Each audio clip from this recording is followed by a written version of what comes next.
Міне бір черенокты тауып алдым.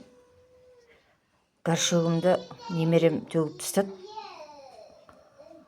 Соң қураған, үстері қураған, мынау бітті ғой деп, енді мынаны лақтырып тастайын деп отырған. Жуып, қазір әкелсем, мынандай болып тұр екен. Енді сол өсер ме екен?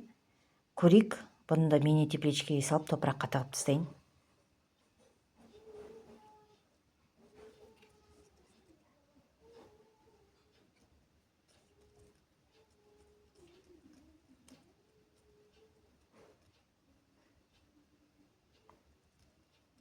Ал, мини тепличкаға салып қояйық, осылай.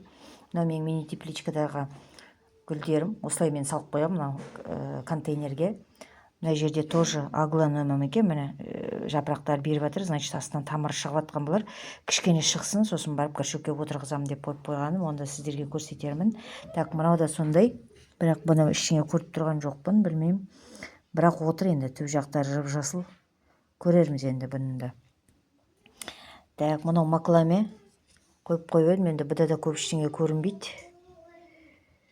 Отыра берсін, тамыр шықпаған сияқты әлі.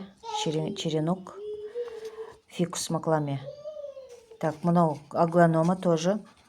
Жаңағы мынаның сынығы сияқты, сынығы сол тағы бір еккендерім бар еді, сол өліп қалып, горшок құлап қалып, төгіліп қалған ғой, содан тауып алып егіп қойдым. Так, мынау сол аглонома.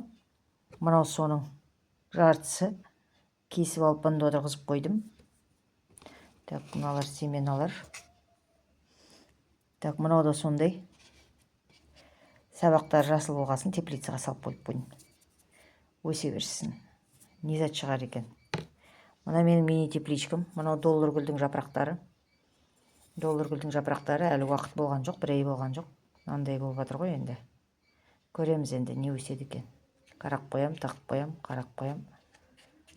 Шыдамсызбыз ғой біздер, қарай береміз.